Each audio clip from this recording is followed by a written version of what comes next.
Hello, everybody. My name is Ascons. This is going to be a how-to ranked battles. So a lot of these how-tos have been kind of some really basic beginner kind of stuff.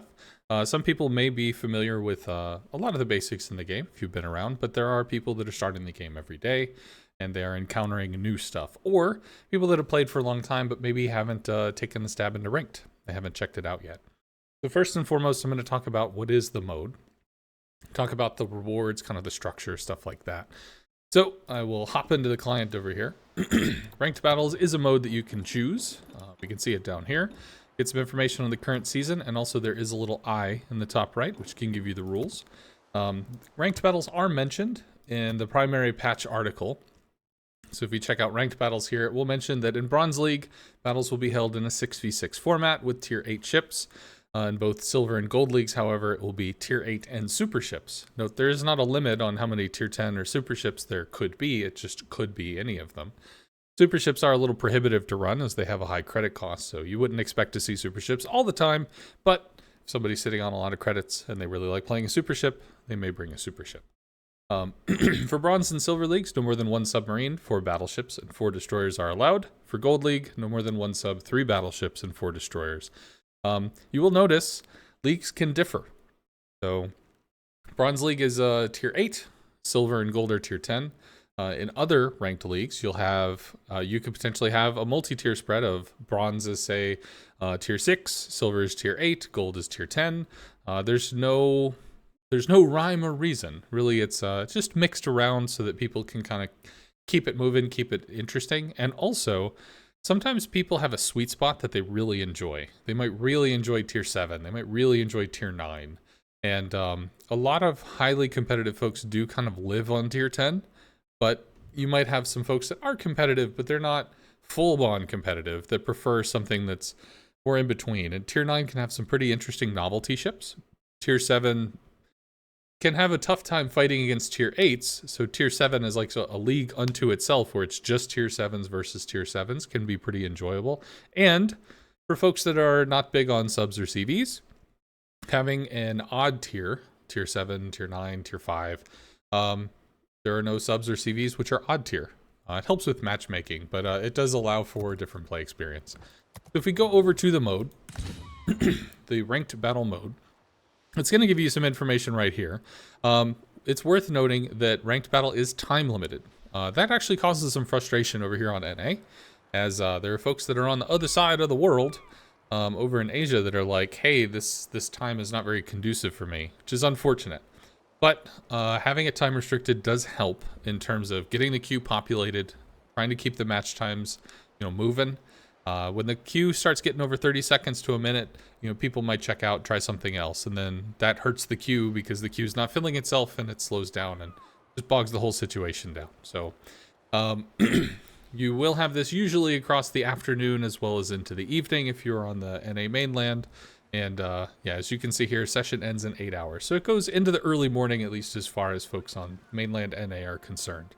They are in sprints. So ranked a long time ago used to be like, I don't know, a month, maybe 2 months long. And you would have a long slog to go all the way from like rank 20 or something up to rank 1. Once you got to rank 1, you would rank out. I think even before I started, there was a point where there was after rank 1 play, but the amount of people that existed after rank 1 and continued playing was very small. So not having a player pool to matchmake with wasn't very fun, and people didn't engage with it, so that got removed. So if you hit rank 1, you're done. You rank out, congratulations, you beat the season, yeehaw, hope you'll enjoy the next one. And that is the way that the rank sprints work. Rather than being a long slog where you might need 40, 50, 60, many stars to get from point A to point B. Instead, a sprint is more something that's going to happen over a short duration of time. In our case, for our ranked sprints, it's about 2 weeks. You need to get X amount of stars. In the lower leagues, it's going to be less. In the higher leagues, it's going to be more. I don't know if I have a graphic to show you for this one, but in general, from a ranked season, it was about a year ago. I think Bronze needed 14 stars to go from rank 10 all the way to rank 1. Silver needed 19 stars to go from rank 10 to rank 1. And then Gold needed like 36. That's a heck of a jump. However, the amount of players in each league really does take a nosedive as you start getting into the higher ones because you need a lot of effort to get there. If you read folks complain about ranked, there are some folks that they put in a lot of effort. Unfortunately, they put in a lot of effort while not necessarily putting in a lot of skill. And because of the effort, they can kind of slide their way into some of the higher brackets, and that can be very frustrating for people. But it is a lot of effort. It is not something that you can do casually and just expect, I'll just slide into silver, I'll just slide into gold, no big deal. If you end up having a situation like that, you are extremely talented at this game. But if we want to get some more information, we can click in here. We can see the current season. And you'll note for Bronze League, we need 1 star would get us rank 10. And if you look at this design, you'll notice it's different than this design. Why? This full design is an irrevocable rank, meaning you cannot lose the rank. So as soon as you get a win, you get a star. Congratulations. Boop. You're rank 10. You're done. I think everybody starts at 10. So really, once you get a star, you'll have completed the journey to 9. And then being at 9, you'll note it also says you cannot lose this rank. So again, 1 star, boop, you're up to 8. You cannot lose this rank. But the next star will take you up to 7, and this does look different. You can lose this rank. So if you make your way up to 7, make your way up to 6, and then you don't make it all the way to 5, you start losing, you can actually lose the stars and go back down. We can talk a little bit more about how you gain and lose stars in a moment. But basically, if you win the game, you get a star. So a win will move you up, and a loss will tend to move you back. As you'll see, there are irrevocable ranks at 10, 9, 8, and 5 in the Bronze League. So the move from 5 all the way up to, from Bronze 5 to Bronze 1 is a bit of a slog. You would need 2 stars to get to 4, 2 stars to get to 3, 2 stars to get to 2, and 2 stars to get out. That is 8 stars you would need to accumulate, which is 8 wins in a row.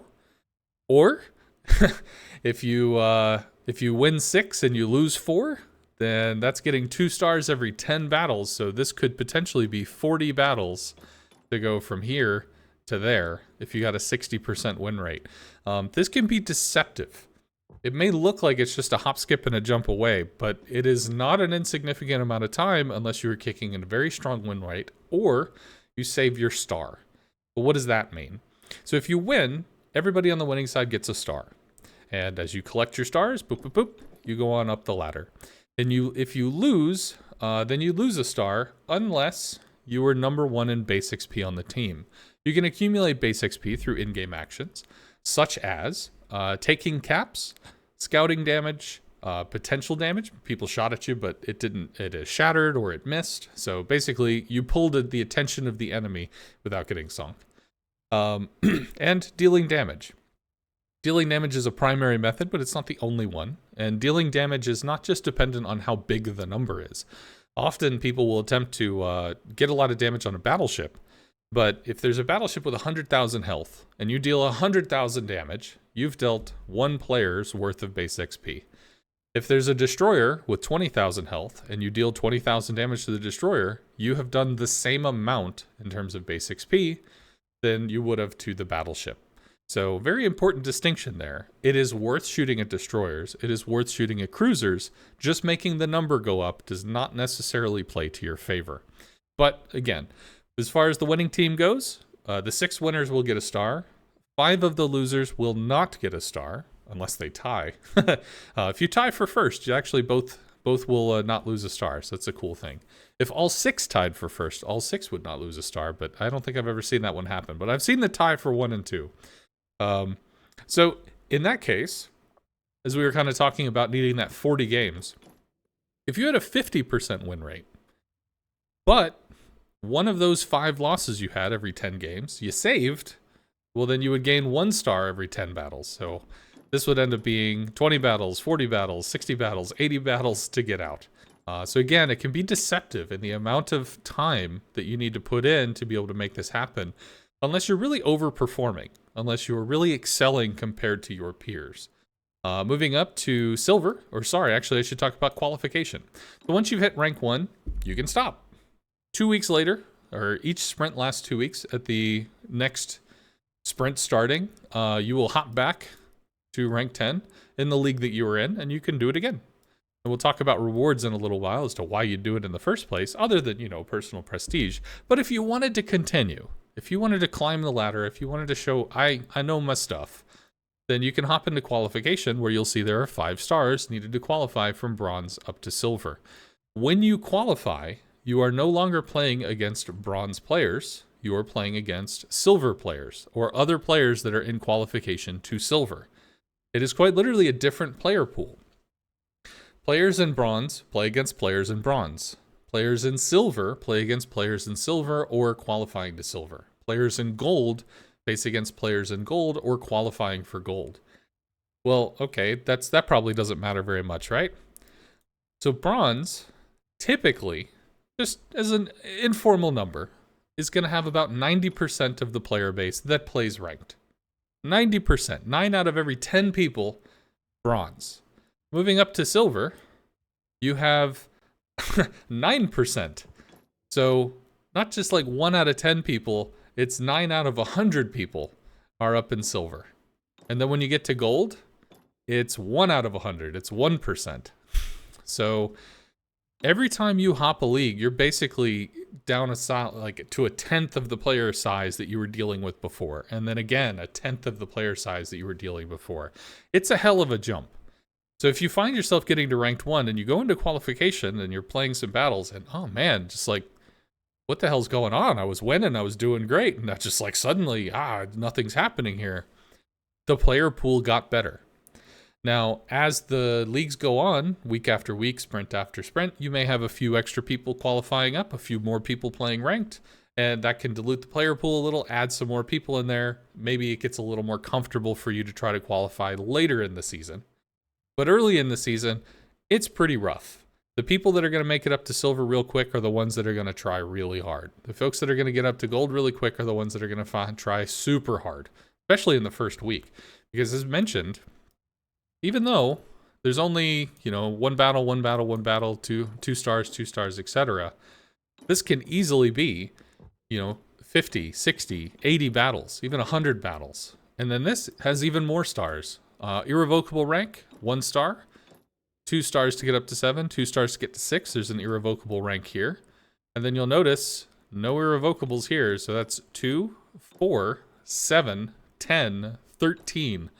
13 stars you would need to win. That's 13 wins in a row.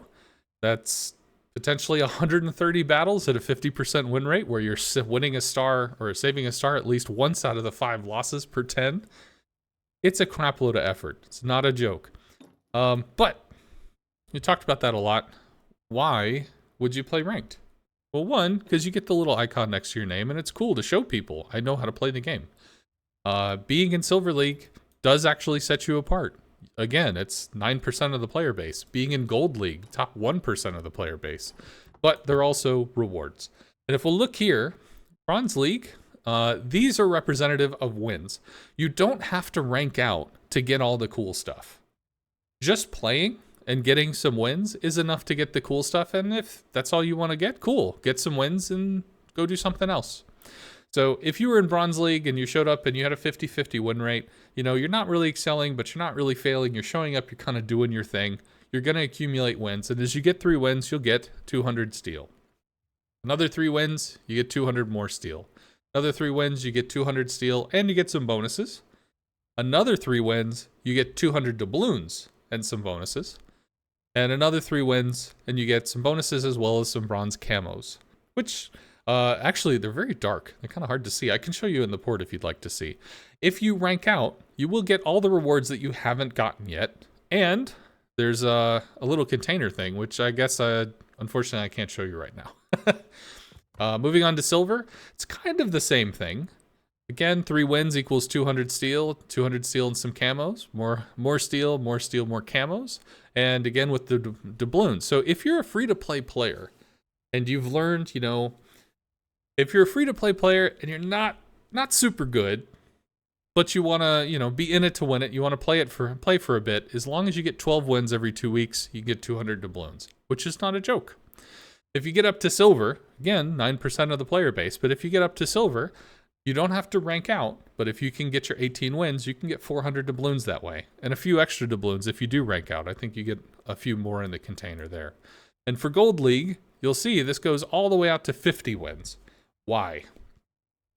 Because again, gold is the top 1% of the player base. There's not a lot of players playing in gold at any given time. So if you do get up to gold, you're going to find that when you queue up, you might be facing the same people over and over again, because there's probably like 20 or 30 people that are playing gold ranked, you know, as the second or third sprint really kicks off. So you're going to see a lot of names and faces you recognize. And if you just, as soon as you finish, you just hop into battle again, it's probably with the people you just got out of battle with, maybe with one or two new names. But having, whether you rank out or not, because it can be a lot of battles, it's still nice to have a long reward track, because it incentivizes, even if you're not going for rank out, you can still play, the queue can keep moving, people can have matches and do things. Again, you'll see a lot of steel, 200, 400, 600 plus camos, 800, then 1,000. Then you can start getting some doubloons. That's 600 doubloons. I think you actually get some more if you rank out. Coming as well with some bonuses and more doubloons, that's 800. And some research points at the top end.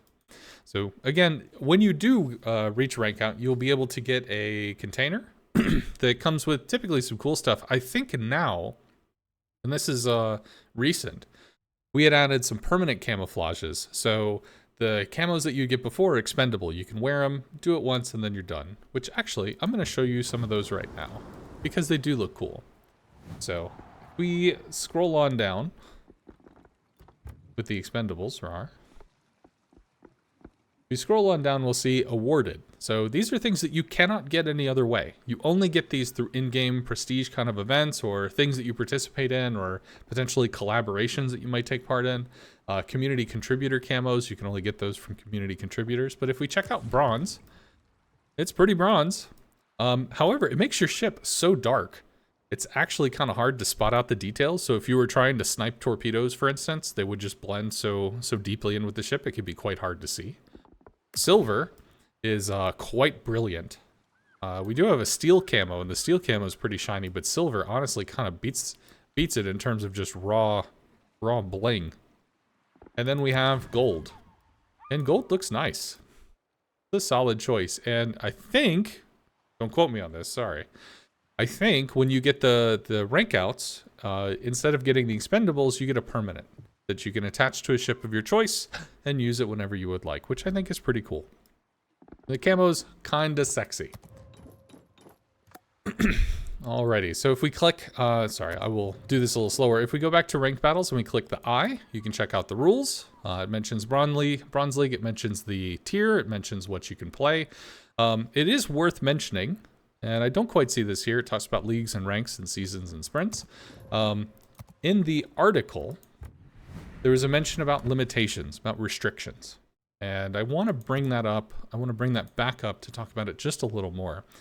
So for bronze and silver leagues, no more than 1 submarine, 4 battleships, and 4 destroyers are allowed per team. So theoretically, you could have 6 cruisers and just do the thing. But over on North America, because we may not have all NA folks in the audience, over on North America, we have a lot of people that play destroyers. It can be super frustrating being on a team where your destroyer doesn't really know what they're doing. So, be the change you want to be. A lot of people do actually jump in destroyers because destroyers can be extremely impactful. They don't necessarily have the raw health, the raw gun power to just walk in and take a fight. But if you're able to take map positions, if you're able to take objectives, if you're able to threaten areas, there's a lot that you can get out of doing that. And North America does have a lot of people that play destroyers. Some of them play it well. But many people play destroyers, and you will find that sometimes that queue, the ranked queue, can be slam full of destroyers. Also, can be slam full of battleships. Battleships cater especially to newer players because battleships have a heal, and they have very thick armor. If you play a cruiser, it's really possible for you to just kind of get straight up slaughtered off the map. Just one salvo, you're gone. And that can be off-putting for some folks. Destroyers have very little health. If they get spotted, again, you can get focus fired and ripped up. I personally find destroyers easier to play than cruisers, and we can talk about that later if you'd like. But battleships tend to be fairly robust, which allows even a newer player to be able to show up and take part in a match. And you will find there are a lot of battleships in ranked. So we see that there are a limit of 4 in bronze and silver and a limit of 3 up in gold. So 3 is going to force a little more diversity, so it won't just be 4 battleships all the time. But you may have an expectation in bronze and silver of seeing a lot of battleships. There's also a submarine. Submarines recently got changes. So if you are playing a destroyer, I would recommend one with hydro. I did play a few ranked matches, and I saw a lot of Lightning. Lightning is a British destroyer that has a hydro, and if you get within 3 kilometers of a submarine, it can damage you, but it's only at 10% damage, which means you can basically just run it over and kill it. Something else that's very important for that is a 6v6 format. You're going to have teams that are more spread out. They're not always so condensed. In a random battle, you might have 5, 6, 7 people on a single flank. So it could be that 3, 4, even 5 of the enemy ships are not paying attention to you if you happen to be spotted in a destroyer or a sub. But with so many people there, it's very likely somebody's going to be taking shots. As opposed to a smaller format where maybe you have 2 or 3 people on a flank. They may not be paying attention to you. They may miss before you can go dark. So very important in that. Right. Aircraft carriers are not available in this rank season. It's not to say that they're never coming back. Aircraft carriers do make for a different game when CVs can spot or provide flank assistance. So you'll usually find that CVs will be in one rank season or a few rank seasons and they won't be in some, or maybe there's a league where this league has CVs, but that league doesn't have CVs. Just gives you some options and some variety there.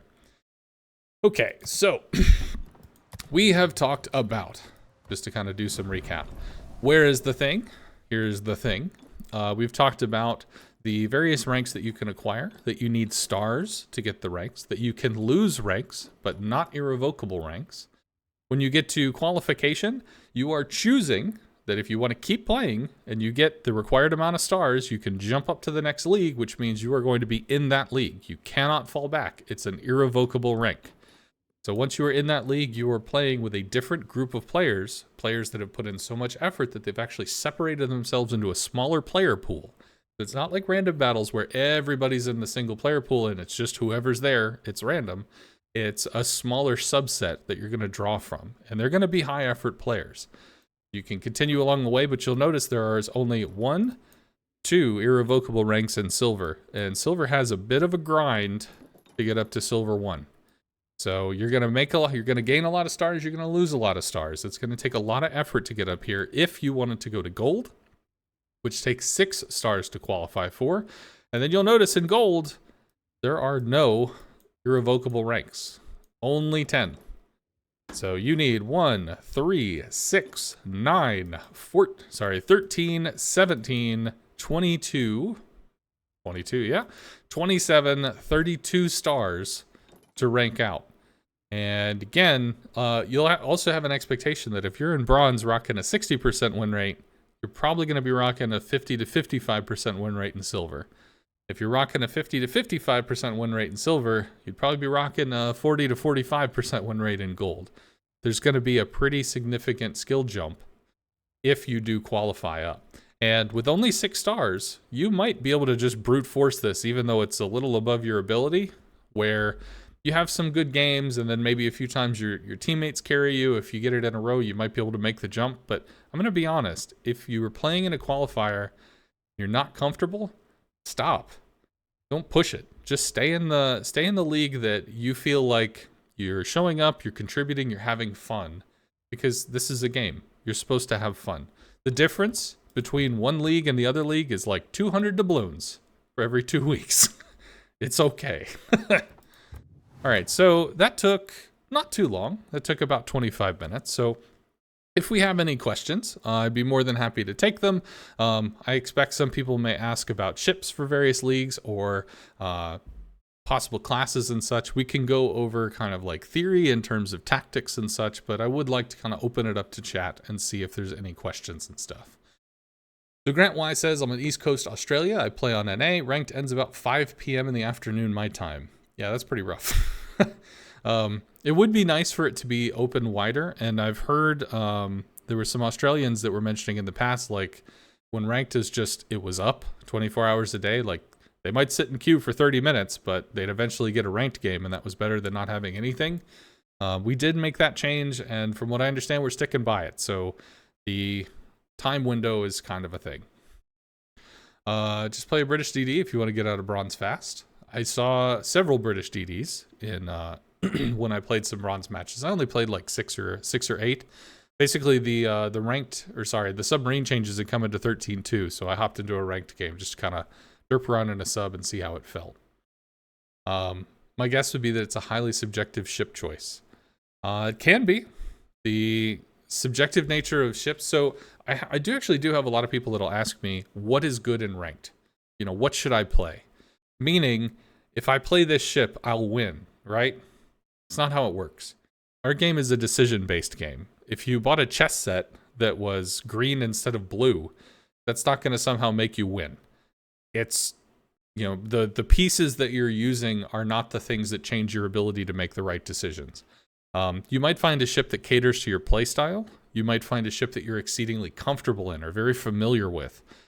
That is going to lead you to making better decisions. So I would say, unless you are an extremely talented player and you can evaluate and make all these decisions on your own, in which case you don't really need to ask anybody in the first place, unless you are that talented of a player, don't ask about what is the ship that's the perfect ship, because you're not going to be playing at the level where you are worried about that percentage point of difference. I would recommend absolutely 10 out of 10 times, play the ship that you've played, that you know that you can succeed in, that you feel comfortable in, because that's the one that when you walk into this game, you're going to be presented with all kind of different situations, some that make sense and some that don't. And you're going to have to be, you know, Johnny on the spot trying to figure out, what can I do here? And if you're in a ship you're not comfortable with just because somebody said it was strong, you're not going to know. You very well might just do the thing that has no bearing on the situation. You might, for instance, see like a lot of people that play Grosser Kurfürst or Bismarck or something. And the first thing they do is just charge forward because somebody told them that secondaries are strong. The secondaries are strong, but if the first thing you do when everybody on the enemy team is alive is charge forward, they're just going to shoot you and you sink. So you're not going to get a lot of results out of that. However, if you hold on to that health, and use your armor so that when maybe 2 or 3 of the enemy team is sunk and you start to push more aggressively, it's very hard to take you out because you're just so tanky. You can start pushing people around with secondaries in your presence. I've never played a single game of clan battles. Steal from ranked, usually bronze 95% of the time. And steal from events and dockyards, buying the minimum stages to get the ship, is getting me enough steel to buy 2 steel ships a year. Nice. The amount of steel from ranked is small, but it is consistent. And consistency is very nice. You can get a lot of steel from clan battles. If you're not in a clan that plays clan battles, you can merc.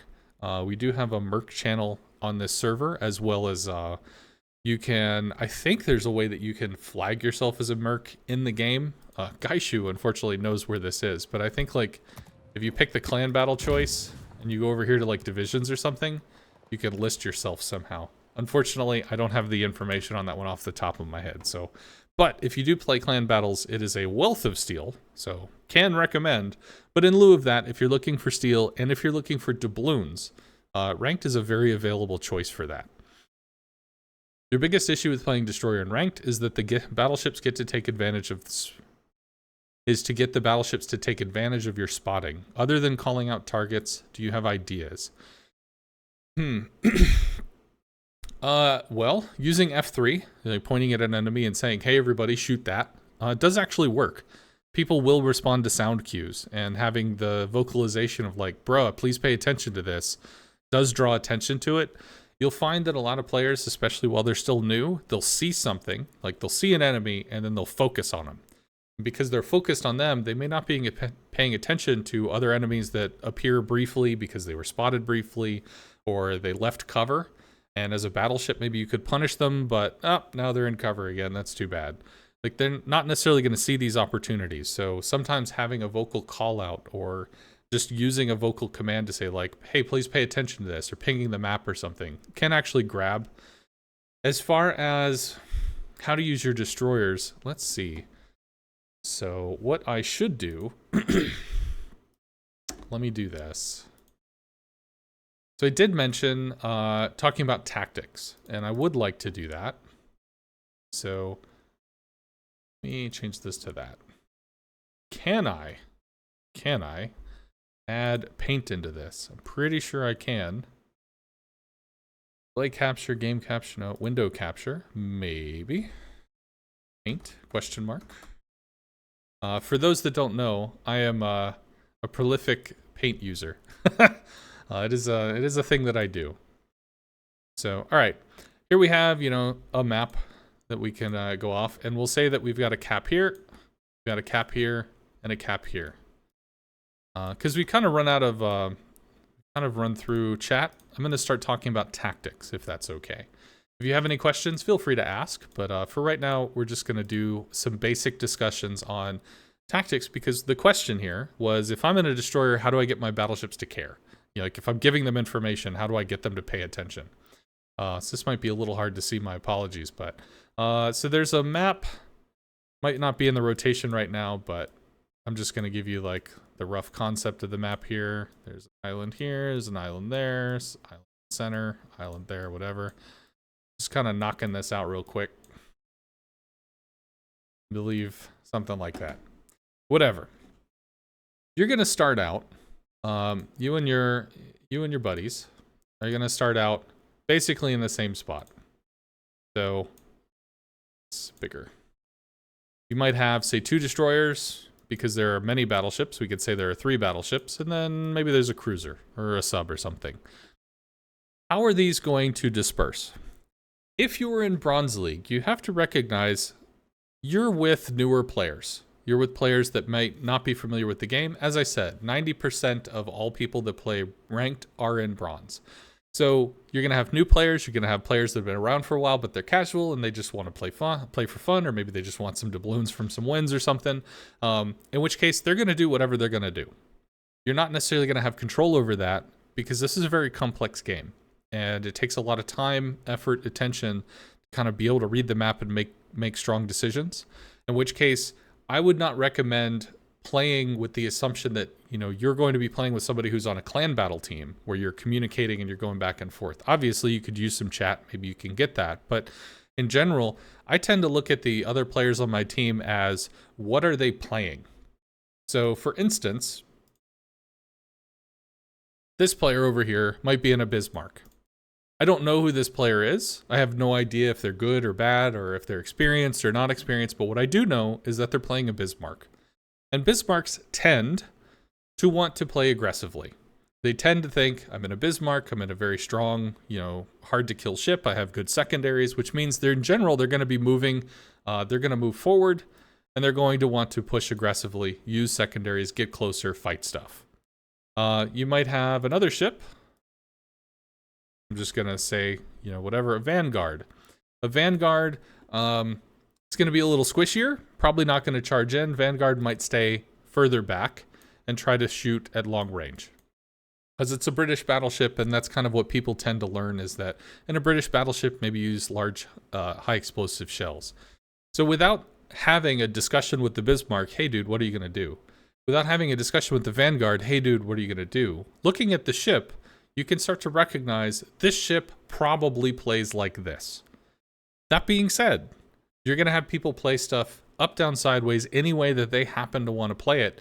And your job in ranked is to figure out the puzzle. Where do I fit in? What do I do that makes the most sense? So if you're going over to spot, for instance, in a DD, if you're going over to spot for the Bismarck's going to be charging in. So what is your role? Your role is probably to protect the Bismarck, to shield from maybe torpedoes that are coming in, or to give them information so that they're charging in successfully. They're going to brute force the objective successfully. For the Vanguard, you might not be pushing in so aggressively because the Vanguard isn't pushing in aggressively. Instead of trying to claim this area, you might be playing to claim this area. You can gently kind of like, well, we can take the cap and then I can back off. But I need to give an understanding of where the enemies are for this ship to be able to barrage them down over time. Now, of course, the roles could be reversed. You could have the Bismarck, the first thing they do is go all the way over here, and they try to long-range shoot with their guns. And the Vanguard, the first thing they do is just charge in which case, as a destroyer, what do? Well, that can be pretty tough, but the roles literally reverse.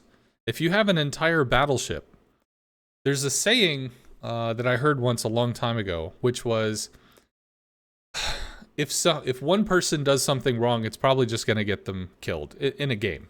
But if 5 people do something wrong, they just might work because there's so much brute force behind it that it might just end up working out anyway. If this Vanguard, for instance, decides to just charge in, they're probably going to get ripped apart and taken out. But because the Vanguard is going to be, lunch for however many enemies are trying to eat them, that means that you can start to play very aggressively. You could screen for the Vanguard. You could find that the Vanguard is being attacked by something over here and be ready to torp it or shoot it or attack it or do something and play off of what this Vanguard is allowing you to do. There's a lot of dynamic reading in the game, especially in ranked, because you'll find with the smaller format, every single person has a bigger impact than they would in randoms.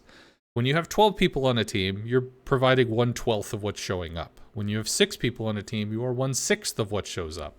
There are some other things about that, but I'm sorry. I do tend to ramble, so I kind of jump all over the place. My apologies. But let's back off a little bit and start talking about, so if we're looking at this map, what does this map mean? So this is going to be like really basic concepts in terms of tactics. So first off, we have the contested cap, the home cap, and then the enemy's home cap. So what do these terms mean? So when you take a cap, you're going to be accumulating points. The home cap is really close to you. It's basically a gift. Hey, I'm right here. You should cap me. So in the case of having 2 destroyers, you probably want at least 1 destroyer to go to the home cap to get it as soon as possible so you start getting points. The enemy team should be doing the same. They should get the home cap as soon as possible so they can start accumulating points. In Bronze League, again, you might see chaotic stuff. You might see overly aggressive behavior. You might see overly passive behavior. You could see the whole gamut. But in general, points win games. If you are ahead by as little as 1 point, the enemy has to do something to overtake that, or else they are guaranteed to lose. They have to kill the last ship on your team if they are behind in points when the timer is ticking over, and the timer is almost done. They have to move up and take a cap to get points if they are behind. So as soon as you are ahead in points, the enemy team has to make a move. And when you are claiming space in the game, you are probably losing health to do so. Because to claim space means to leave cover, to move up, to be closer to enemy guns, to be more focused and better shot. And then we have the contested cap. The contested cap is typically placed between both teams, equidistant, whatever, so that both teams could get there at the same time, meaning they could contest at the same time. Sometimes you might have a destroyer that's going to take a position where they're in cover, so they can block the cap. They may not be able to take it if the enemy does the same thing where they're also in the cap and they're in cover, or they're in the cap and they're not spotted, but they're denying the enemy from getting points. It can be tough to play the contested cap because it can be very dangerous if you're in a DD. It can be even more dangerous if you're in a cruiser, because a cruiser probably doesn't have detection on their side, which means if they're getting into the cap, they're probably spotted. And being a cruiser plated in Explodium, one bad shell can make for a really bad time. If you're a battleship in the cap, you're probably spotted from the edge of the map, which means you're probably not going to take the cap. You're going to get reset a lot. So cruisers will tend not to move up early. Battleships will tend not to move up early because there's very little for them to do moving up. They're not going to take the cap. They might scare back the enemy, but it's not necessarily going to yield returns. So early in the game, you can have an expectation that one of the destroyers will go to the home cap and the other of the destroyers will contest, or at least be in the area of contesting. They may be in the cap, they may not be in the cap, but ideally they should be playing in this field. This field is going to give them access to threaten something that is very valuable, points. Moving on further with the cruiser. Where would the cruiser go in this situation? The cruiser could go either way. The cruiser could go out to the flank for two reasons. One is that the cruiser being maneuverable or more mobile means that it could end up pushing against the enemy's home, or it could end up bracing and blocking if the enemy were to try to push. It has some options there. Also, it should have the detection and the maneuverability that if it needs to leave this area, it should be at least more comfortable in doing so than a battleship would. But the cruiser could also go to the contested area, maybe take up a position on an island, take up a position on a wide area and kind of threaten a wrap if possible, in which case it can start to exert pressure on the contested cap to help you, your DD, or your team in general, take the contested to get the points to roll over to get a win. Both of these are viable.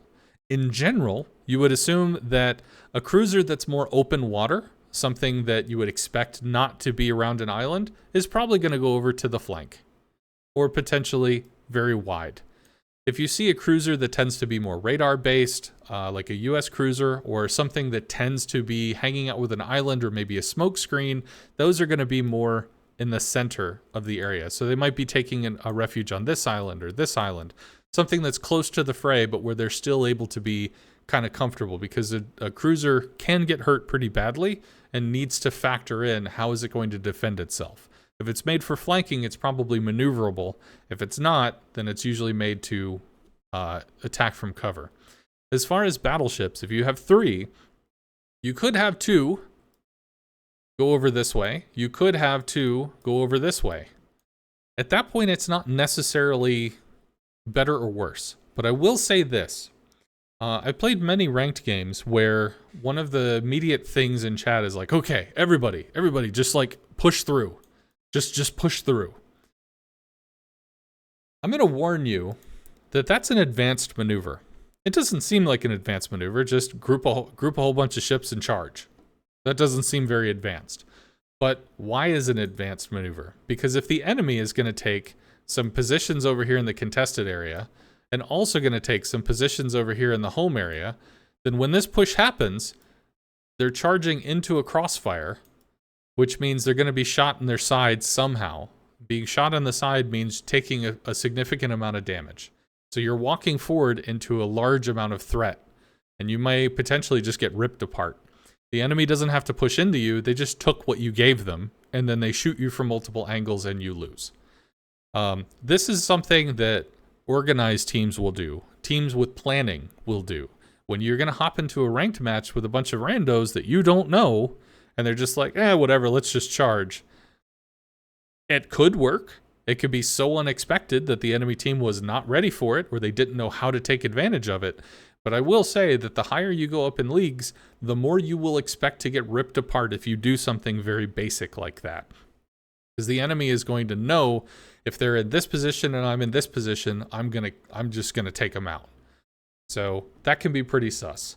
But it's not a bad idea that you send 2 battleships over there, but you have to understand that that can be pretty tough. Versus sending 1 battleship over here for presence, potentially the ability to push or the ability to block, and 2 battleships, 1 that can take a central position, which means they'll have crossfire over here, as well as crossfire out to the side if the enemy wants to flank, and another battleship out in the way.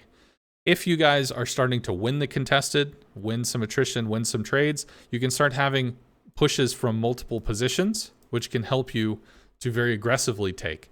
If you have battleships that just kind of sit on top of each other in a group, then they're losing the ability to shoot from multiple angles, which can give you an extreme advantage, depending on how the match goes.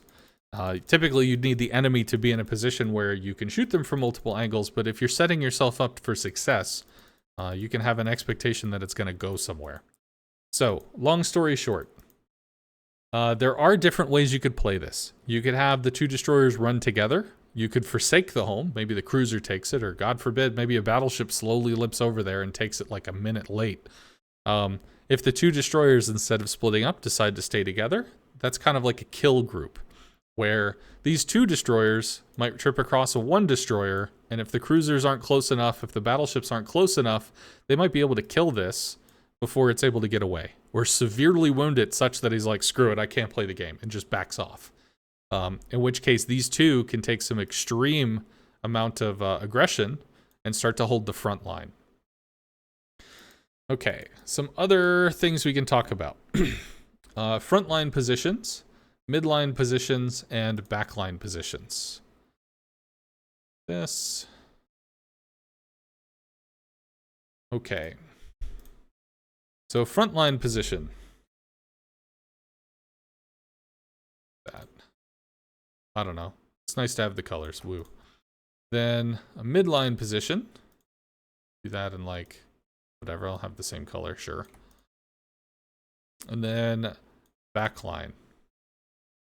What do these mean? So frontline position is going to be destroyers, as well as some cruisers that can play more aggressively or are very consumable based. A frontline position is going to do just that. It's going to bully for the front line. It's going to claim space for its team.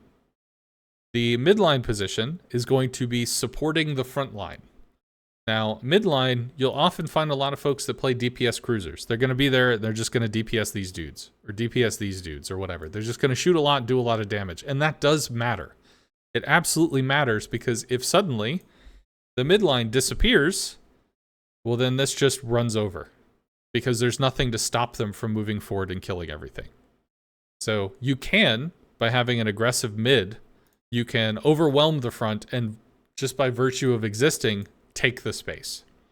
But the primary purpose of this is going to be to deal with this, so that when these guys work together, they can run over the front line, claim it, and then suddenly there's no front line for this. So if you've ever been in a situation where you didn't have any DDs, well, shit. How do I push up? How do I take the cap? How do I know where the enemy is? How do I get stuff spotted when it's behind a rock or whatever? How do I deal with this? I don't know, so I guess I just have to back up. Meaning you're ceding space. So one thing that's very important to remember is in this game, taking space tends to be losing health.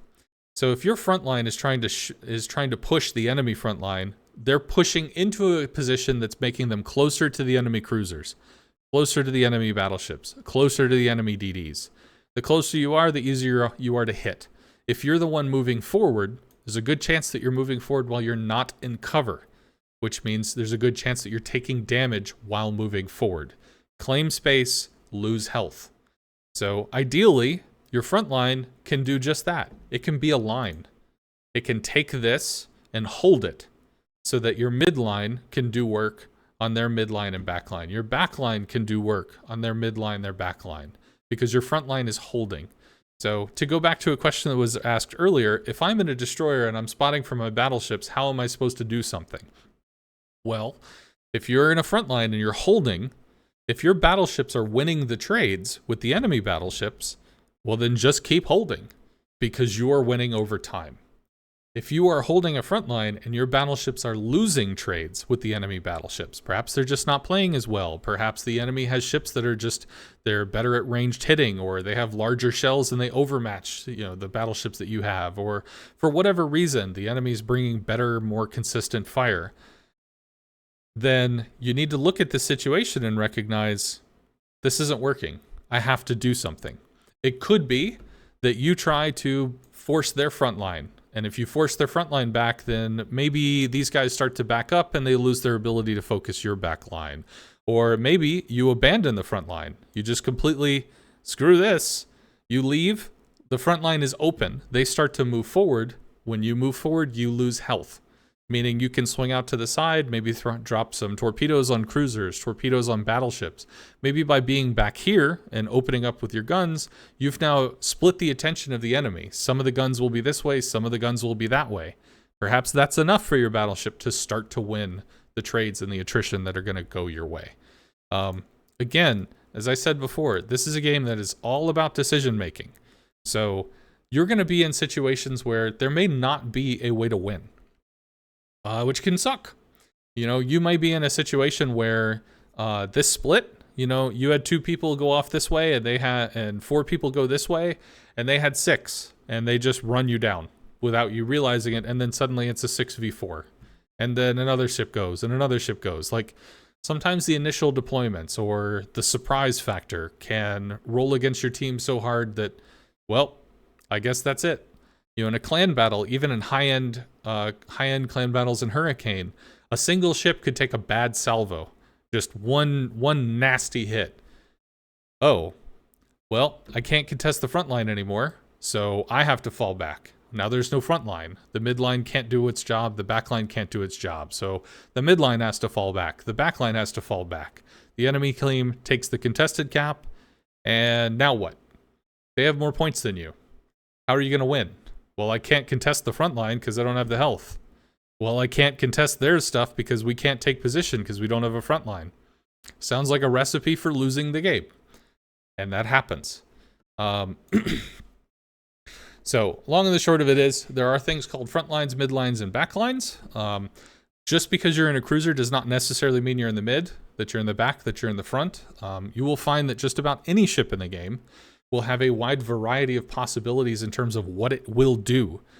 You may have a Shimakaze, which wants to torp stuff, but the torps aren't landing and it's getting a little serious, so screw it, I'm just gonna have to open water gunboat.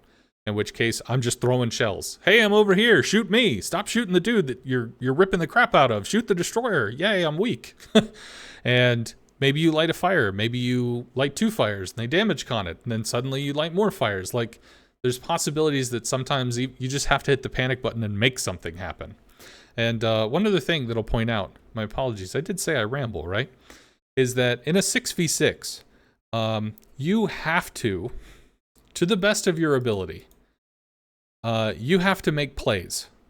So to give you kind of like just a quick story, when I got up to Gold League, I was playing only cruisers. And I played Hindenburg. I think I saved my star like almost every loss, or it was a win. But it just wasn't going anywhere. It wasn't getting anything done. And saving your star is not earning a star, it just means you didn't lose your star. So you could save a star 10 times in a row, and congratulations, you haven't gone anywhere. You just didn't lose a star. Well, Hindenburg is great at having a late game presence or a constant presence, but it's not necessarily like a surprise, just playmaking presence. So that typically meant that I saved a star because I lasted very long in the match. I had a consistent amount of output, but maybe we lost a ship before they did. Or they took a position more aggressively than our team did because we had more late game ships as opposed to early game ships. So instead, I chose to pick a different ship. I picked a Des Moines. Des Moines can very immediately move forward, grab a position, exert radar threat on that position, which is going to scare back their front line, make them play much more cautious, is going to have a lot of damage to start working on their midline. Their backline is going to aggressively claim space, say, I own this. And if the enemy's not able to gut check you and take you out, then very likely you're going to own this. So making that early play, being able to claim that space very quickly, is enough that the rest of your team can start to take other map positions and form around you in a way that maybe works to their advantage. They trade better. It's not always the case. You do the best you can. But that was something, I was playing a ranked season where it was 5v5. And if you lose a single ship, you know, your destroyer wanders too close to the sun, DD's dead. Great. They take the contested. We don't have a way forward. I guess we just lose. And it's already decided. Because in a 5v5, every ship is very important. So each person's contributions matter. If you had that destroyer moving up and you were in a cruiser, one of the first things you might want to do is just go as quickly as you can to be behind that destroyer. So as soon as he's spotted, this enemy DD is not going to be able to just dick around taking shots or keeping him lit. As soon as this guy's spotted and under fire, you are returning fire. You are pulling attention. You are trying to keep your team alive so that you can move to the next objective or continue play. Very important to kind of recognize situations like that as best you can. I did mention there's a possibility of like doing some replay review or something. And this would be something that's very helpful to point out in replay review situations. You ranked out of bronze this season with only Tiger 59 at it's the best. Tiger 59 brings a lot of utility. It doesn't necessarily bring a lot of damage, although one cool thing about the Tiger 59 is it has like Elbing-like dispersion. So it can shoot almost like 4 times more accurately than other ships. Now that being said, is a Tiger 59 going to win a DPM contest with a Minotaur? No, because the Minotaur just throws so many more shells that just by volume, it will kill you faster. But it is nice to be able to take a shot at something and have a really, really strong amount of accuracy and have a wide variety of consumables that can kind of assist you and your team. It's the looking for division button under the division button. Well, yeehaw. Then in chat, which is at the top right of the stage, if you want to check that out, you can use that during clan battle time if you would like to merc. Clan battle should be a clan team where oil is most needed.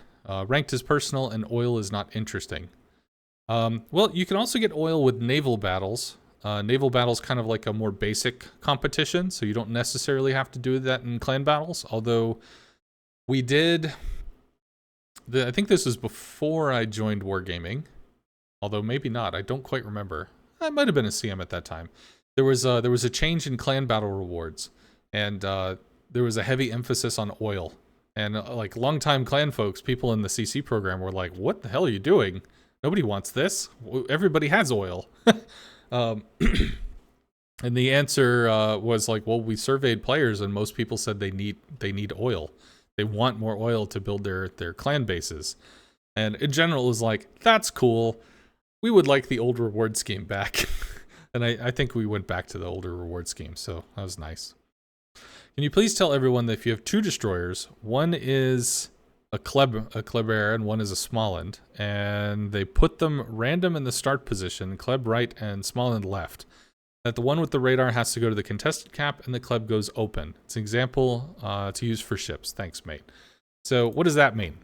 So using our example here, hopefully, I don't know if you guys actually see my, I don't know if you see my cursor. My apologies. Hopefully you see the picture on the screen, though. It does look like that. Yeah, I don't think you see the cursor, so that's too bad. There's a lot of gesturing that I'll do with that. But if you have, for instance, this is the Kleb, and this is the Smolensk. Smolensk has a radar, it has a speed boost, and it has some pretty capable guns. So it can force a fight with its speed boost. It can force detect an enemy ship with its radar. And then while it's there, it can beat the crap out of it with its guns. After that window is expired, it can kind of back up. And it has a heal, so it can lick its wounds, be able to continue adding pressure later. Whereas there are some destroyers that don't have a heal. So if they take a significant amount of damage, they might just be basically out of the fight or unable to pressure situations. Smolensk, as long as it doesn't sink, will be able to recover a fair amount of health in the long term. Kleb does not have a heal, but it can be pretty resilient. So if the Kleb goes to the contested cap and the Smolensk goes to the home cap, how does this work? It's not that it can't be played. The Smolensk can provide frontline pressure because the Smolensk can move forward and have radar threat against an enemy DD and potentially take the fight to the DD and kill it. But as stated before, it is hard to do a home-to-home push because the enemy that's nice and safe behind these islands can shoot over at you while you're trying to push. So that's putting yourself into a directly threatening situation. So yes, the Smolensk is going to give you a nice advantage over on this flank, but you may not be able to convert anything with it. The Kleber does not have great detection. So if the Kleb comes over here at the very bottom of the cap or is kind of in this area, because its detection is so poor, an enemy destroyer might be able to have vision of it without being spotted in return. So the Kleb is going to get shot at, take free damage, and is not going to be able to do much with this front line because everybody's in dug-in positions. It's not going to be able to assault these dug-in positions, really. And in general, a Kleber might not be a frontline destroyer so much as it is a mid or even a backline, depending on how you play it. Kleber guns are excellent in terms of their ballistics, so you can fire it at long range and use your ability, even back here, to siege down this position. So you're not really holding the front line, you're not really contesting the cap, but you are working down something so that later you might be able to make that happen, playing the midline position. Instead, as is suggested in chat, you could have so many little back things. If you have the Kleb go out this way and the Smalland go this way, Smalland's detection is much better, so the Smalland can play in this area. If an enemy destroyer tries to appear in the cap or get vision, the Smalland can radar this, even outside of its own detection.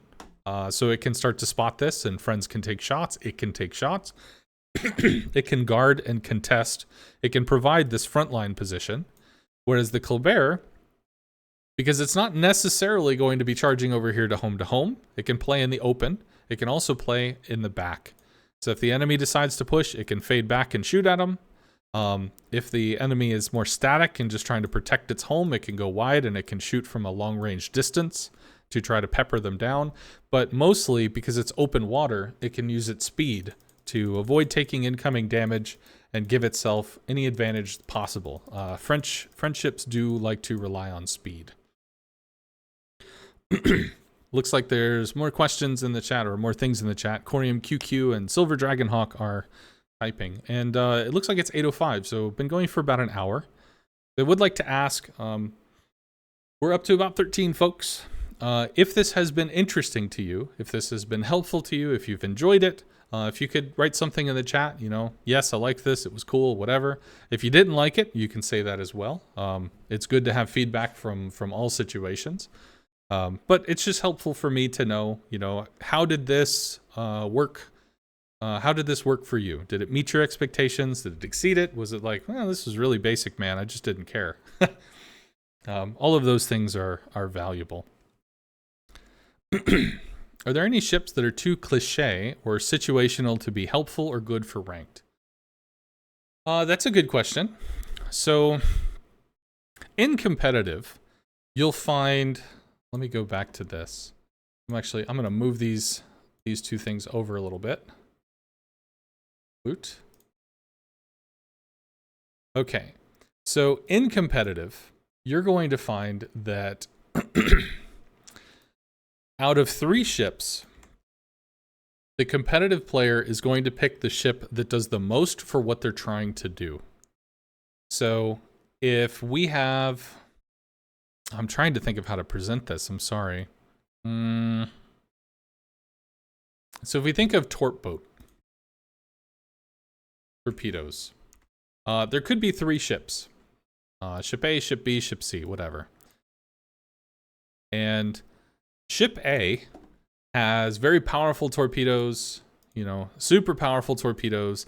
It has some good speed, but it doesn't really have great detection. Ship B has a heel, it has this other thing, etc.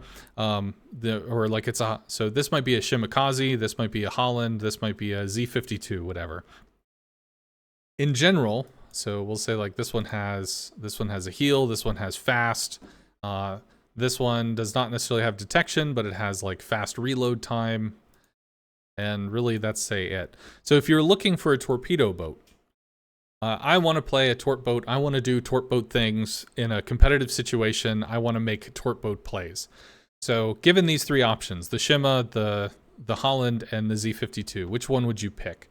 Well, if you're considering only torpedoes, the Shimakaze has powerful torpedoes.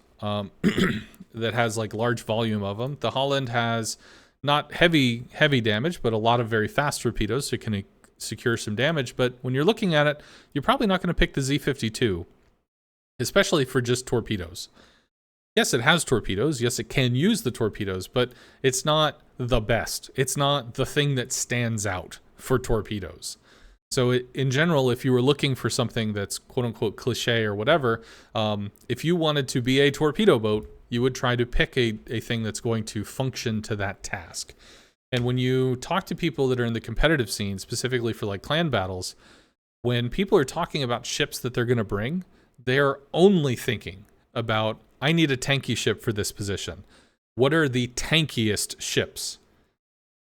The guns, the consumables, the other stuff, all those things matter, but it's almost an afterthought in the sense of, I need a ship that fits this role, does this thing, and does it really well.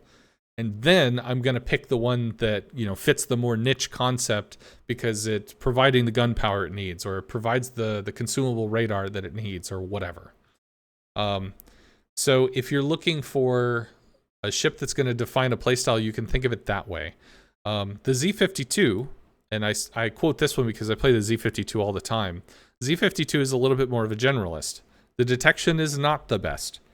The gun power is not the best. The torpedoes are not the best. It does have the best hydro, so it has that niche covered. But as a generalist, it means that if you're in a situation where a torpedo boat would not be enough, you're not necessarily a torpedo boat. You probably still have something that you can do. Or where a gunboat would not necessarily be enough, you still have something that you can provide. When a stealthier destroyer like a Shimakaze would outspot so many other DDs, you have hydro, which means there's a very small distance between where it can spot you and where you will spot it with your hydro up, and you can force detection on something that generally wouldn't be spotted. Or, in the case of there being a submarine on the field, you could hydro and kill the sub. There's a lot of merit, at least in my view, talking about personal decisions, and having something that has more options, because you never know the exact situation you're going to be in. If you I'm playing a Torp Destroyer and that's what I'm going to do, that might work for you 60% of the time, and that's fine. My concern is more, if it's only applicably something useful 60% of the time, then that means 40% of the time you've brought something that you probably just straight up are not expecting to be able to do something great with at all. In which case you're already in, fuck it, what can I do? As opposed to something that's a little more generalist. That being said, if you pick something like a Gearing, which is very generalist, has great smoke, but not quite capable of kicking some butt by itself, really needs other ship support. If you take something like a Gearing, you may find yourself where you just feel like you're not in a position to make plays. And especially in the smaller format, the 6v6, you need to be able to make plays. So you're going to see, speaking of destroyers, you're going to see a lot of Kleber. You're going to see a lot of Marceau. You're going to see a lot of Smoland. You're going to see a lot of possibly Haragumo. You'll see some of that. You're going to see ships that can individually empower themselves to go out and do something, make plays, as opposed to finding something that's more of a comfort pick. And I'm going to go back to something I said at the very beginning of all of this. Don't ask, what is the best ship to play in ranked? Because if you've never played it before, that's just a recipe for losing while you're clueless about what's going on. Play the ship that you're comfortable with, because when you are in a shit sandwich of a situation where everything is crazy and, oh my god, you've already figured out how to play the ship. You already know all that. So what can you do? I can do this. Awesome. Do that. There's no indecision. There's no attempt to do something. Oh, well, it turns out it doesn't work that way. And then you just die for free. Having that knowledge base is going to be much more important than some dude putting an S on a tier list. When you are getting to a point where you feel extremely comfortable with not only the ship that you're comfortable with, but a variety of other ships, you've played a lot, you've done a lot, you've seen a lot, that's when you start to dial in on, well, what's the difference between an A tier and an S tier? What's the difference between a B and an A? Because that 4%, change in win possibility, or like, the fight's going to break your way, could literally be the difference between the fight breaking your way or not. But in general, especially if you're still new to all this, my absolute honest recommendation is just pick the thing that you feel comfortable in, because that's the thing you're going to have the most result in. But yeah, so too cliche or too situational. There can be there are some ships that are incredibly niche as opposed to being generalist, and you will find there are times where it's so niche you just, well, shit, I don't have the ability to do anything here. Like if you load into a ranked game and all of your destroyers are Torp Destroyers and all of their destroyers are gunboats, then your Torp Destroyers can't hold the front line, because the gunboat walks forward and kills them, or sails forward and kills them, and then you don't have a front line anymore. So now your front line has to scatter and hide and come from these weird angles and stuff. Meanwhile, you're just like, well, that's cool. So we don't have a front line. We can't contest anything, and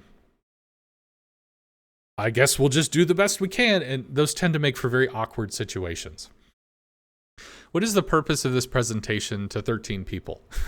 You won't cover a variety of ships and their utilities. This season there are no CV. Who will? Oh, okay. If this is going to be long, what is the purpose of this presentation? I can answer that. Sure. So I've streamed on Twitch for years, although I really haven't streamed very much lately. My apologies to the few people that still have subscriptions. Thank you very much to them, by the way. If I were to hop on Twitch, I might have a viewership of between 30 to 60 people. Other people on Twitch are going to have a viewership of 80 to 200 something people. Twitch is a place where you can go to get World of Warships information. Our Discord is still new to some people. It's we've recently transferred to Discord. I think Discord's been our primary place for a little less than a year, I think. We really made the shift in like June or July of last year.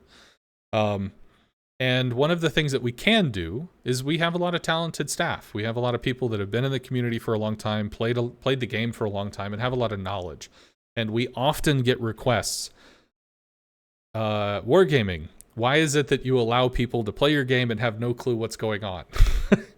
So what are we doing? We are literally holding Discord stages where we are giving people clues as to how things work. That is literally the response that we're having. Now, yes, there might be 13 people that are watching right now. There might be 10 people or 25 people or something. But in 2 months from now, when people are more familiar with stages being around, that 13 might end up being 50. In 2 months from then, that 50 could be 200. You know, we have a platform that we have an ability to connect with people and provide information and provide an experience.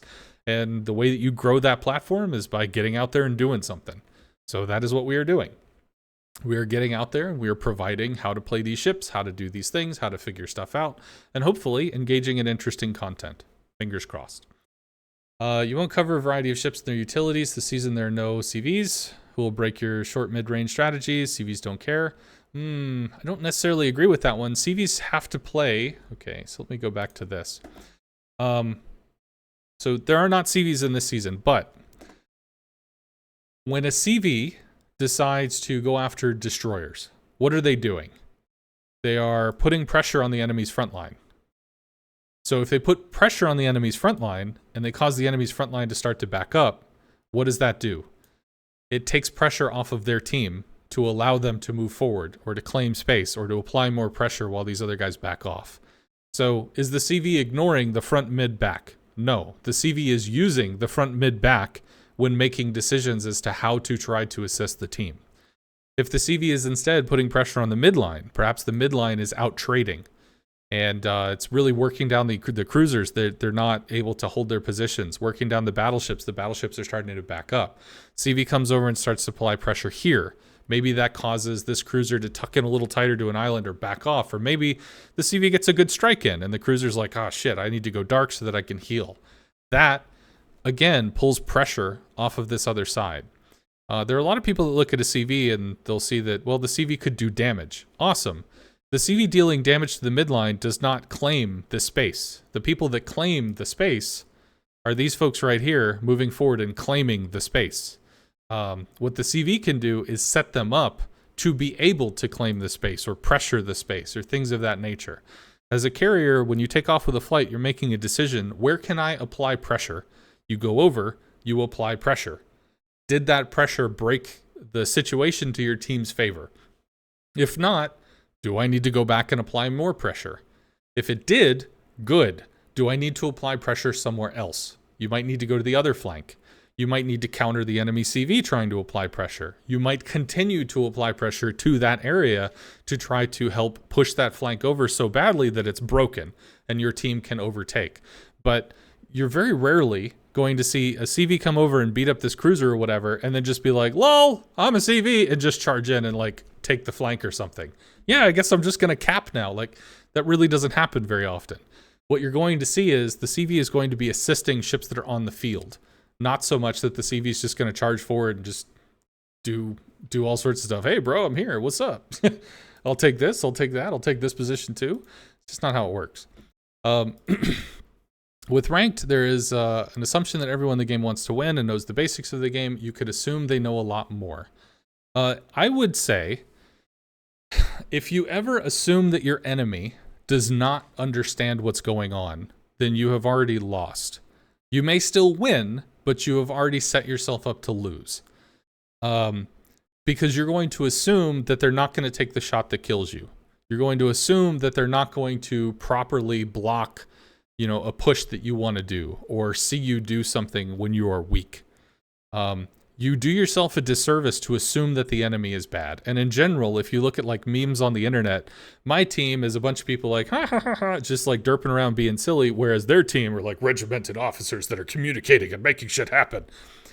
Realistically, everybody on both sides is literally the same. It's just people in port, they click the battle button and then they play the game. But the concept that the enemy team somehow has their shit together while your team is just completely random is not real. That's not what actually happens. So the best that you can do is when you see an enemy Bismarck, you assume the enemy Bismarck is probably going to do enemy Bismarck things. When you see a friendly Bismarck on your team, our friendly Bismarck is probably going to do Bismarck things. And then you just try to extrapolate the best you can in terms of what decisions you're going to make. Sometimes, especially in the lower leagues where you have less experienced players, they're going to do some weird stuff. But as you get more experience with the game and you get up to silver or you get up to gold, you're going to see more understandable, more consistent play. And you'll be able to make better judgments going on. Please don't twist my words. I didn't say the enemy teams are idiots. Yeah, I'm trying to read your words and respond, man.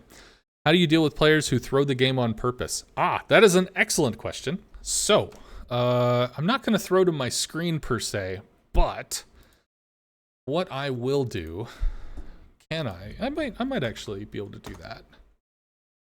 Let me see. Ships. I'm going to do .eu. Sure.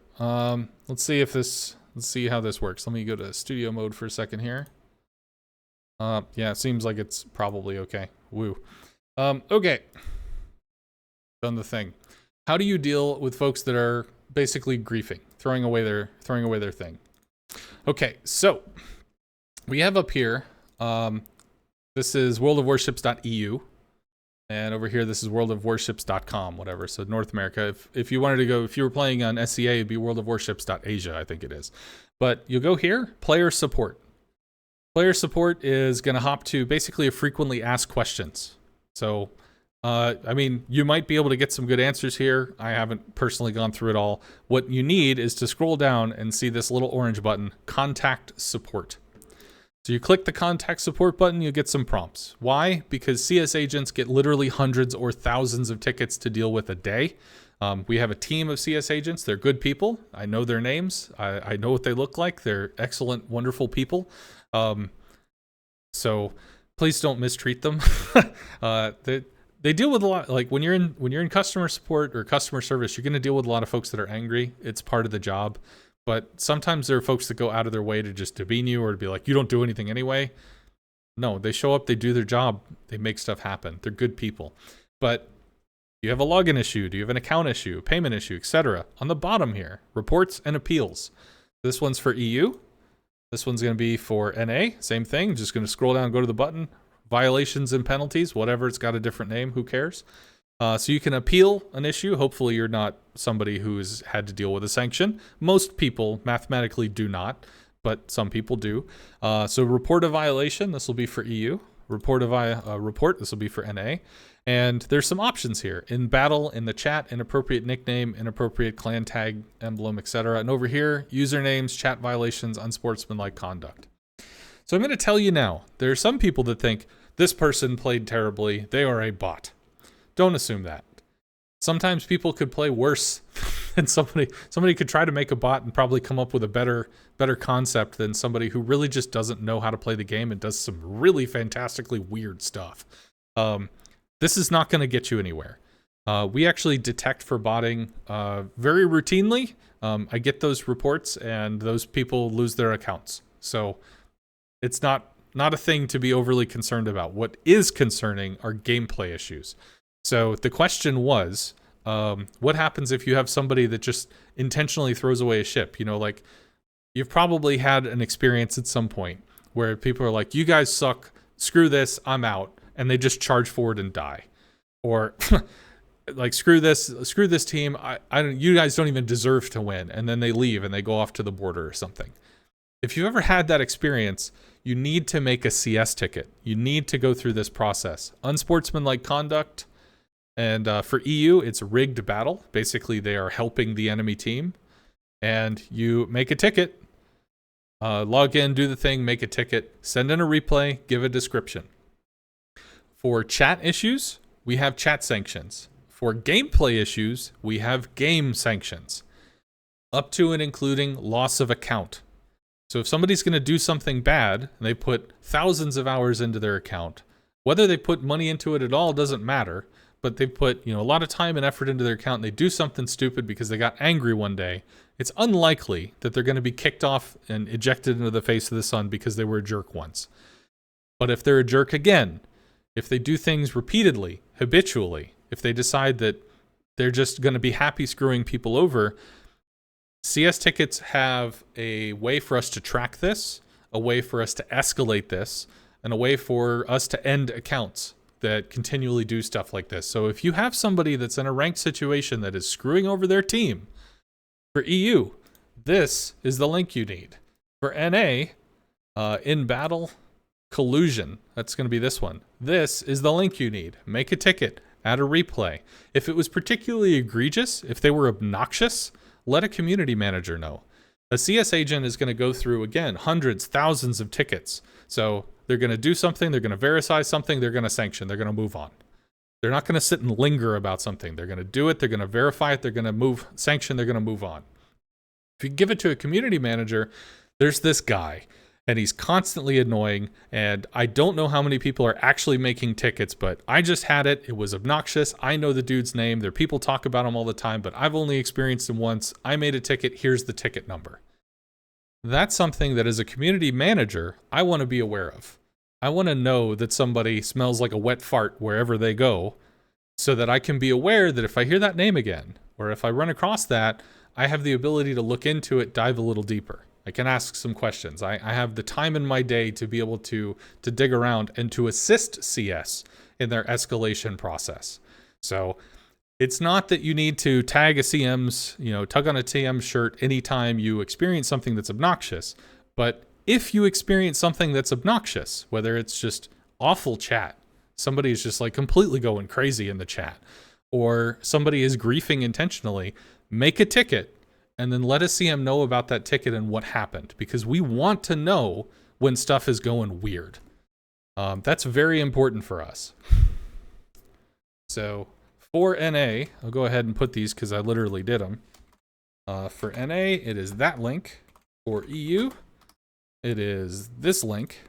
And like you'll notice if you ever see me typing and stuff and people bring up these situations, you'll see me post those links because they matter. They do the job. They make stuff happen. We need people to make those tickets so that we have documented records that, yes, this guy was a jerk over and over and over again, so that we can get rid of it. Okay.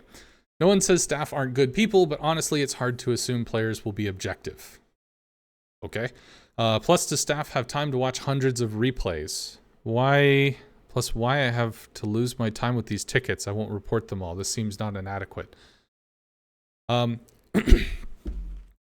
I think I hope I explained it all. I feel like my explanation was fairly cogent. Asking folks in the chat, if what I just explained did not make sense, feel free to type in the chat and we can try to have a talk about this. We're about an hour and a half into this, so like I can talk for hours. So I mean, I'm more than happy to be here. But yeah, if other people are just like, I'm just not feeling it, please ask. Okay. Victor Reese says, most informative for someone that has never played ranked. Thank you. Glad you're having fun, Victor. Okay. My win rate in ranked is between 40 to 80%. Depends on matchmaker more than likely. Last day I played 25 games, started with silver 5, it ended with silver 5. I saved stars most of the times. I played more than 8,500 games, played a lot of clan wars. I can play destroyer, cruiser, battleship. I don't have all the ships. What I can't do is, I can't do anything. Sorry, it says nothing. I can't do anything versus a player. Sorry, you think you mean with a player who is dying on purpose. Well, one of the this is a free-to-play game. Free-to-play game means you're going to have folks that just download the game to have fun, download the game to check it out.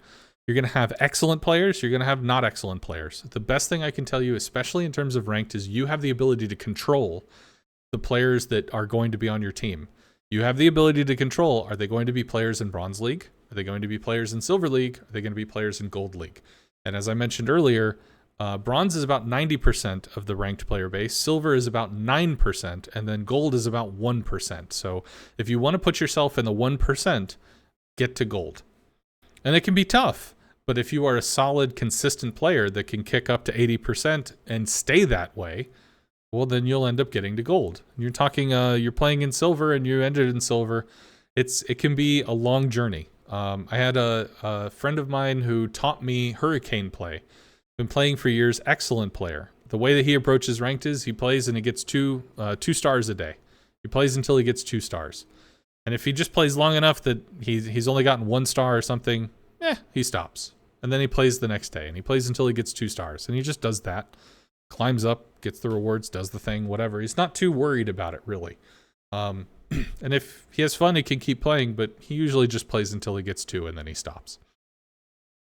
You can do nothing versus AFK players. AFK happens to you, AFK happens to the enemy. It's just part of the landscape of the land. Sometimes people have computer issues. Sometimes people have players that decide to intentionally AFK. I have literally described what you should do if somebody decides to intentionally AFK. But against people that they have connection issues, they have a kid and the kid got hurt. Whoa, they're going to drop the game at the hat and go help the kid. Shit happens. Sometimes you're going to lose a game and you need to do the best you can not to take it personal. You should never have an expectation that you're going to win 100% of your games. There's actually a saying. I learned this from League of Legends, but it translates over to here as well. When you're playing ranked in League, because this is where I heard it, you would expect 20% of the games you can't win. You have teammates that are they're not going to be able to function. They're going to bicker. They're going to argue. Just something's going to happen. You cannot win those games. 20% of the games you can't lose. Your teammates are just going to roll the enemy or they're going to have such a bad time. They're just whatever. The situation is you could show up and just do nothing. You're going to win. You could be AFK and you'll win. It's the remaining 60% of those battles where what you're putting into it directly affect the results. You could say that for World of Warships, it's more like 30%, and then there's that middle area. Because you'll find that some of the best players in the world tend to hit about 70% win rate. But in the short term, you will see people kick up to 75 and 80% and stay there.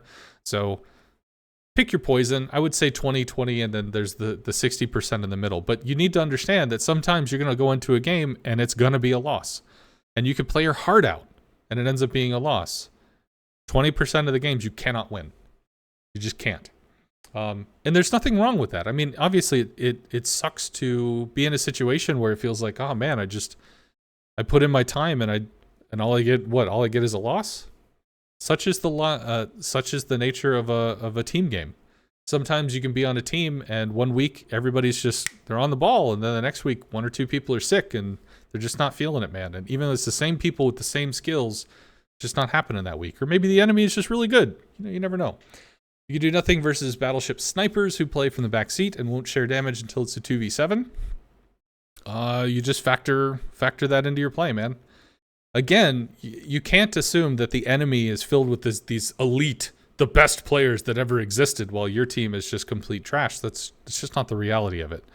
Yes, you'll have games where, unfortunately, they may be better than you are, but you'll have games where you're better than they are, so it works out in the end.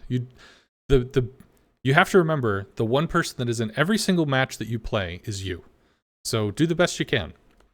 What can I do? Play again and again and again until Matchmaker gives you teammates who are normal players who want to win. Yeah, I don't think that's the right way to look at it, because you're just setting yourself up to lose.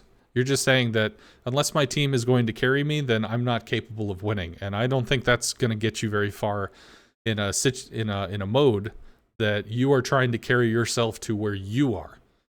You need to know that you're walking into the situation and you are very good at what you do, and you're going to exert as much pressure as possible, and they're going to have to deal with you. Instead of you going, I hope my team is good this time. I mean, that's just not going to get you anywhere. Good sir. Thank you, Yeehaw. Weird stuff like a sniping Tirpitz. Hey, man. You see all kinds. You really do.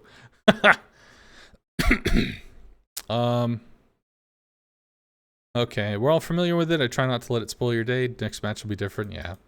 Let's see. Don't go to Reddit or other forums and start complaining about how your team is always bad and how you lose. It's a multiplayer team game. Yeah, there have been, in the internet space, there have been team games for many years now, and in every single one of those games, you get people that are really frustrated, especially in a PvP game. If you're in a PvE game, the bots don't care about losing. So you can kill bots up, down, left, right, center, sideways. You can just slaughter them, and it's completely okay. The bots don't care. In a PvP game, nobody wants to lose. So everybody's showing up to win, and inevitably one side's going to win and one side's going to lose. And, you know, it's not fun to lose, so there's going to be some frustration there. Pretty much every single game is going to have at least somebody that comes out of it frustrated because everybody wants to win. Just the truth. There was actually a study done where people in general feel like winning 70% of the time is where they're comfortable. So you may actually find that some unicums that play the game that do in fact play, you know, kick out 70% win rates feel pretty comfortable with Matchmaker. Yeah, and like you'll see people, there's actually a few Matchmaker threads on the Discord where you'll see people talking about stuff like that. No, Matchmaker's great. But you'll have folks that are sitting like, I am trying to get a 50% win rate. This is frustrating. I need help. Not having the 70, it can be very frustrating. You want more. You just have to remember, this is a game about decisions. You do the best you can. Remember, we all smelled like wet farts at times, yeah. CS will need support tickets to act against the bad faith players. Complaining on the internet isn't going to do anything. That is very true. This is a business. If we are going to be able to take actions against individuals, we need documented proof. And our documentation process is CS tickets. So if you want actions from us against people that have accounts having value in the eyes of the beholder and the person who's interacting with all that stuff, if we're going to deny access to somebody's value, we need the ability to make those actions. And in order to make those actions on our end and feel comfortable doing so, we need documentation. So we need tickets. Tickets make the world go round. Okay. In your experience, Wargaming's support system has worked very nicely. They also answer in a decent time. They are good people. They are genuinely good people. You made perfect sense to me. Thank you very much, V-Trinity. I met a known griefer during my silver qualification, but I can't open a ticket because we won because of him. Okay? Yeah. If we need documentation, we do actually need documentation of bad behavior. Just because somebody did something really nice, or, you know, you could have a player that 80% of the time, great player, plays well, does well, shows up, cares, tries hard, nice, whatever. And then 20% of the time, they just completely flip to this just awful, mean-spirited, hateful thing that just spews awful language and goes after people and won't play and whatever. 80% of the time, they might be the best person in the world, but 20% of the time, oh my God, just this person. That's still a problem because 20% of the time is a lot of the time. And when you're in a game where you have 11 other people, or in a random battle where you have 23 other people that are being affected by somebody that's going way off the handle, it's not okay. So the good news is when you make a ticket, when people get sanctioned, a lot of people do turn themselves around when they realize, okay, hey, this is not appropriate. I really shouldn't be doing this. And there's a pretty good reform rate in terms of that. But if there's somebody that just keeps going, just keeps doing it, please make the tickets, help us help you. Let's see. You struggled to get up to 50% win rate in randoms for a while now, but I know two things that I need to work on is to not get tunnel visioned. Yeah, it can be very tough, especially when you're new. You'll focus on the thing that is in front of you, and you might miss plays that could make, you might miss threats. It can be overwhelming. The nice thing about this game is that it is slower paced, so you don't have to have the reactions of a jungle cat to be able to somehow deal with it. If you played first person shooters, you've probably had the experience where what and you're dead, like a pixel moved and then you're headshotted. Oh well, I guess I'm gone. This game is much slower paced and it's more comfortable to play, which I really appreciate. You know, I'm in my midlife, so my reactions are not jungle cat level, and I appreciate having the time to make decisions. But that being said, you may still be in a situation where, like, you're in a DD, you're forward, radared, where the hell is that? Oh my god, he rotated over, and now you're radared, and you have 2 or 3 different people that are taking shots at you. How do I deal with this? How do I get out? What do I do? What do I do? What do I do? And you have to churn through all this information as quickly as possible to somehow save yourself. And it can be very tough. Collusion with the opposition team doesn't matter if your team won or not. You can still put in a CS ticket. Yes, that is very true. If the enemy, if your teammate deliberately decided to throw the game or just be obnoxious, but you won, it doesn't matter. They still decided to try to throw the game or be obnoxious. You know, our EULA doesn't mandate that you play well. There are going to be people that make the wrong plays all the time. I've played a lot of Destroyer. I do fairly well in it. I think when I was pushing Destroyers, I had like 120 games. I had an 80% win rate for a little while. So that was kind of cool. Hey. But that being said, I went into a ranked match. I turned around. I started to back into the cap. And torpedoes that I did not expect at all showed up and one-tapped me. And I was dead. Okay, well, that's cool. I was here for about a minute and a half. And I was even angled to the torpedoes, but it was right on my line, caught me, and I'm dead. So even though you have a skilled player that was trying to set them up to make the right play, doesn't mean that something can't go wrong. And, oh well. So the EULA does not mandate you must play well. The EULA asks, please try to play the game in good faith. You know, show up and try to do your best. Try to have fun. Try to be a good teammate. Sometimes you're not going to be able to. Sometimes it's going to be tough. Sometimes you might get mad, but it's a game. Try to have fun, dude. You know? Thank you so much, Escance. The Rank Battle presentation was excellent for you. I've been following it since 2019, especially with the CV Compendium. So you already know how valuable the information you provide is. Thank you. Thank you again. Well, thank you very much, man. Firestall is a privateer for us who's been helping for quite a long time and has always liked to help. And there are a lot of people that love this game and contribute, and that is super cool. And he is one of them. Thank you, Escance. Appreciate the time and the willingness to answer all the questions. Yeehaw. Surfaces have, fair enough, I was banned for 24 hours due to my bad behavior. Looking back, you were playing tier 10 ranked and did not have the skills to succeed as you did in lower tiers. And that was 2 years ago. Yeah, it can be really frustrating if you end up getting into a league that you are not comfortable in. Especially because you can't demote out of the league. So it sucks to be in a situation where it's like, oh, every time I play, it's just going to be an uphill battle. I guess I don't play. I mean, that can be pretty tough. Thanks for talking with us, but still there are a lot of bad things with ranked, and you just don't want to listen to your player base. Okay. Yet again, I am the problem because I want to have too many wins at the so-called ranked mode. I don't really know where you came to that conclusion, dude. All right, so it has been a while. We're down to 13. We did actually get up to 16, I think, which is kind of cool. So yay, a few people enjoyed this. So once again, if there was anything that really jumped out at you, feel free. You can send me a direct message, or you can say something in the chat, how you felt, if you enjoyed the show.